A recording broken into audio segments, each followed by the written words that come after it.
our next speaker is Trinity Pierce. Trinity Pierce is from the Morton Arboretum, and she is the Chicago Regional Trees Initiative Senior Stewardship Manager, CRTI, for acronym folks out there. She collaborates with community organizations to foster urban forest diversity and equitable distribution of forest resources. She's a certified arborist with a master's of landscape architecture from the University of Michigan, and she has a background in history, ecological restoration, and urban green space reconciliation. So thank you very much, Trinity, for sharing with us your program. Thanks so much, Andrew. I'm just going to share my screen. And then if you could just let me know if that's in the right slideshow. Okay, I'll let you know when it's loading up. It's full screen. Excellent. Thanks so much. Really excited to be here. Have thoroughly enjoyed the informative presentations thus far. I am a bit of an interloper, not in the Chesapeake Bay region, but there are clearly many shared opportunities, challenges around urban tree supply for all of us. Just going to start with an overview of the Chicago Region Trees Initiative, move into our comprehensive urban canopy data, then shift to our nursery pipeline, especially around containerized trees, and then our contract growing programs. The Chicago Region Trees Initiative is focused on more diverse, more abundant, and more equitably distributed tree canopy. We're a program of the Morton Arboretum in Lisle, Illinois, 30 miles west of the city of Chicago. At just over 1,700 acres, we are more than a walk in the woods. We have a robust education and research arm.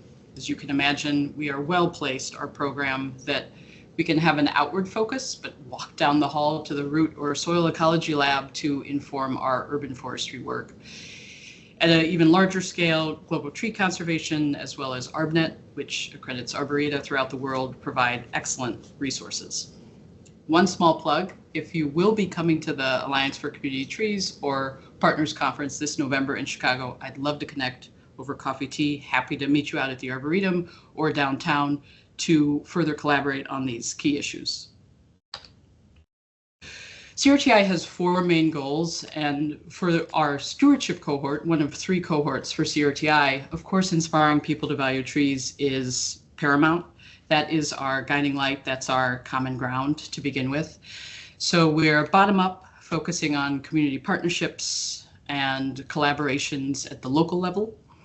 Our counterpart is the communities cohort, works top down in terms of municipalities, ordinances, management plans. And then we've got our operations cohort, which is a critical linchpin. That holistic approach is critical to our sustainable, impactful outreach and programming in the region. Similar to what's already been talked about, I think urban canopy data is critical. And especially here, I appreciate more and more focus on not just tree health. As you can see, socioeconomic factors, which have also been discussed, at times will take precedent over right tree in the right place, or even kind of what makes sense on paper when you have to bring in the messy, the challenging, the rewarding, complex people component to our urban and community forestry work. This is available online, interactive maps, and I just call out to Earl that story map's phenomenal.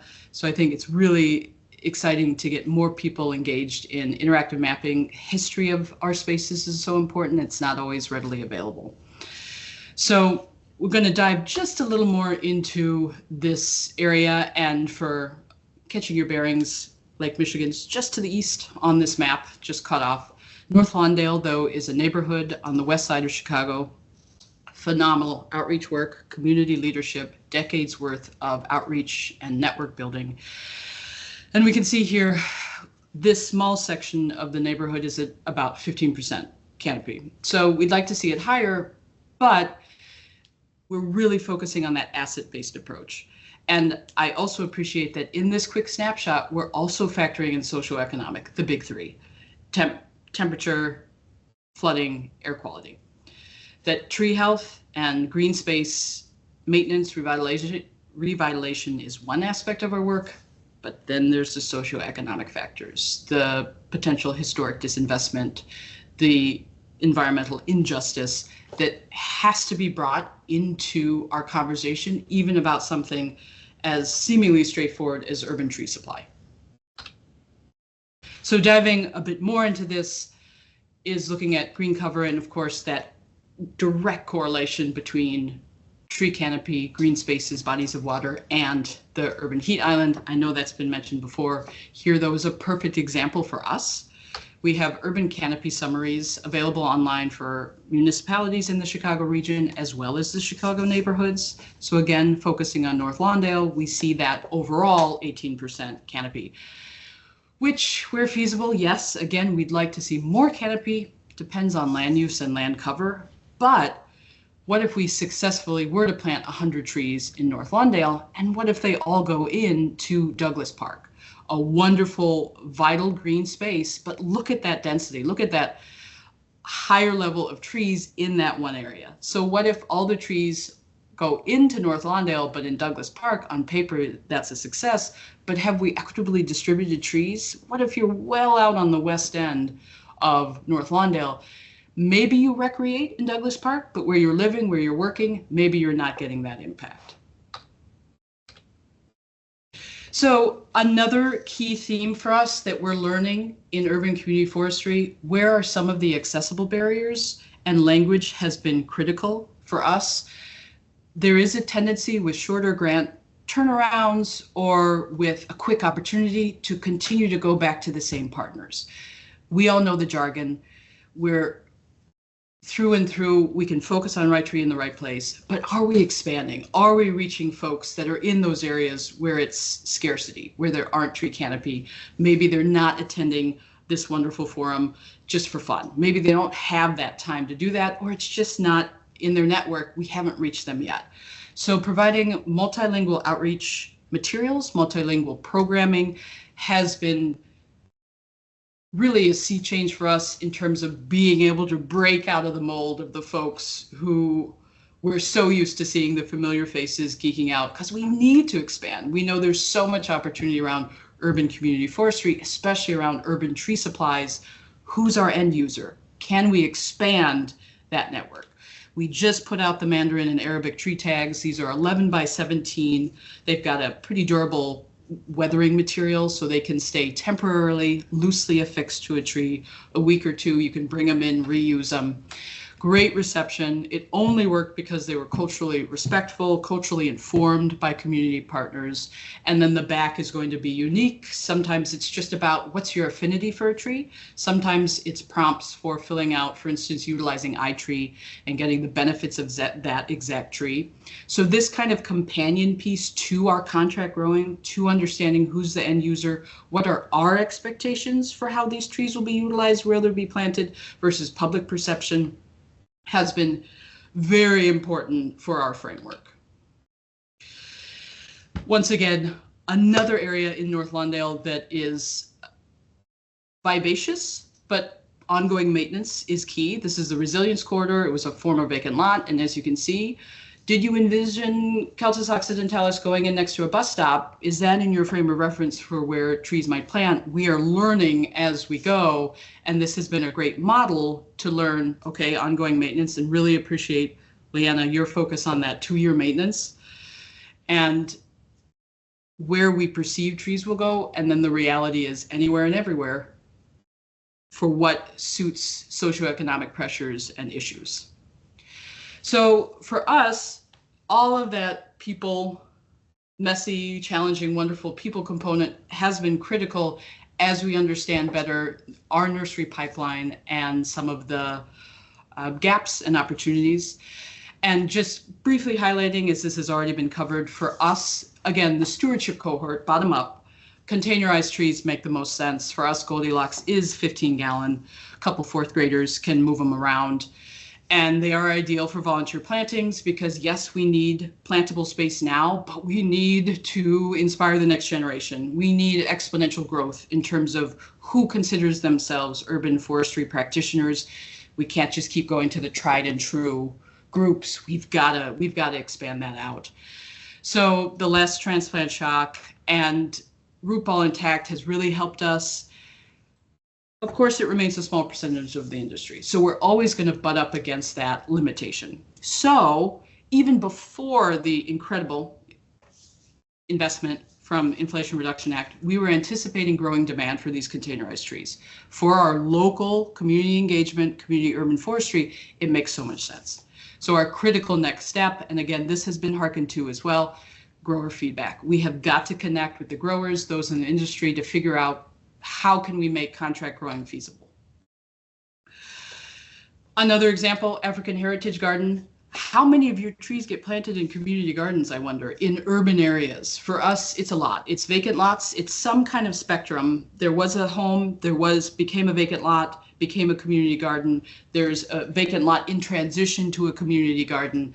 So recognizing that it's not a blank slate. It's not always trees on the city street, which is fine. That's one aspect, great. But sometimes it's complex spaces like this. So for us, it was roundtables was our first step. We just need to solicit feedback, again, a recurring theme with earlier presentations. There's always going to be a transactional aspect to those who get us the plant material to actually make urban community forestry work. But building relationships, spending the time to visit those nurseries that was mentioned, absolutely, I echo that, has been critical. It's not just, an invoice coming through. It's somebody who might have generations worth of knowledge. It's somebody who might have generations worth of stress and worry about the climate. So getting as many representatives as we could from the tree industry was critical. Starting from production all the way to workforce development, we were exploring what are some of the issues. Is contract growing feasible? These have been such productive spaces to get on the same page, to synthesize together. So, and this I have shared with Jahan in the past, absolutely available. This was an early kind of mock-up of what a potential contract growing program could be. Happy to share this out again. This, I know, was geared towards nurseries. This is why this might be enticing to you. This makes sense, as well as, that municipal public works aspect. If some folks aren't already doing contract growing, why might this be of interest? I'm going to go ahead and move on just to get into our actual contract growing we're doing now, but again, happy to share this out. So for contract growing, again, some similar points. It's been a win-win-win for us. High quality, diverse trees in smaller containers, that long-term reliable supply chain, critically helping mitigate risk for nurseries, pushing for innovative growth, pushing for those hard to grow species, because we'll accept species substitutions to some extent, like for like. So you're not just out of luck. But again, that whole people component, that goal alignment and realizing who's the end user, are we pushing our networks? I'm sure we've all heard these things, and as frustrating as it might be to hear an oak tree is messy and I don't want it, that's valid. And that has to be incorporated into that species selection. And again, Leanna, really appreciated that matching process. I'm very interested in learning more about that, because already from the get-go, you're recognizing and validating concerns that may come from socioeconomic issues, may come from years of disinvestment. And here we might have the data that says this is the perfect place for this tree, but it's a negotiation. It's compromise, because it's where people live, where they work, where they play. That's where these trees have to survive and thrive. So this is our current contract growing program. We are looking at 5 sets of 5 years. Each set is 250,000, and we go up to 2,000 trees per year. So it has been interesting, I think, again, kind of that ebb and flow depending on costs. And then, of course, ran right into COVID and ran right by it. So that's been interesting to watch those fascinating variables take shape. But depending on what species we're looking at and costs, I'm looking at you, hickories, continue to be so expensive. But for us, enhancing oak ecosystems, one of our main goals, oak hickory complexes, our heritage, and it hits on that food forest. I'm so glad that was brought up. Thank you. And thank you, Jahan, for expounding on that. We're seeing that as well, that interest in more food forest edible production. So how does that fit in? How is that feasible? And then how do we meet expectations of I'll instantly be able to have pecans versus it's going to be a few years. It's going to be a legacy as opposed to some species that might be producing fruit in a couple years. So very excited to receive the faster growing species for that 2020 set this fall. Already, again, continued collaborations with the nurseries on those species, what's available, what might need to be pushed to the spring. And we've been providing these every year, and the last 5-year is out to bid. So excitedly, we also have secured funding through the federal IRA for a modified contract growing program based on what we've learned from the bigger contract. Unsurprisingly, larger generations old nurseries have been able to pivot more easily to containerized trees, expanding, seizing that opportunity, whereas some small to medium nurseries who might, just be balled and burlap, this isn't an opportunity they're interested in as of yet. So again, hearing some of that feedback about food forests, hearing feedback about constrained urban spaces, we are shifting to 15 gallons still remains that standard, but we're even looking at smaller sapling distributions. We know not everyone can come out to a volunteer tree planting in the middle of the week, pick up their 15-gallon, 15-foot catalpa, throw it in their sedan, or take it on the bus. So how are we making urban community forestry more accessible, going down to smaller saplings, even down here to 7-gallon? We've seen success even down to 1 gallon is more accessible. So we're excited. Again, this is a draft. I'd love to geek out over this. Anyone interested about what you're seeing in terms of different terms and looking at not quite that 5-year set, end all be all 250,000, but smaller modifications to better support smaller to medium-sized urban growers. Lastly, I'll just say the future is bright. There are a lot of challenges, but hearkening back, great advice given about visiting nurseries, building those relationships. We were just down at Possibility Place Nursery earlier this month, and that's part of our team. And then also our Student Conservation Association crew, whom we contract with, they're getting the lay of the land, seeing this exposure to nursery industry jobs and the potential for better representation, and again, supporting urban growers. So thank you so much. Look forward to questions and really appreciate being here. Amazing presentation. Yeah, it's just, we always get into this for the trees, but it's the people all the time to making things work. Thank you very much. Again, I'm sure we'll have plenty of questions for such a dynamic presentation like that. And please stick on for the next session, and then we'll break for Q&A.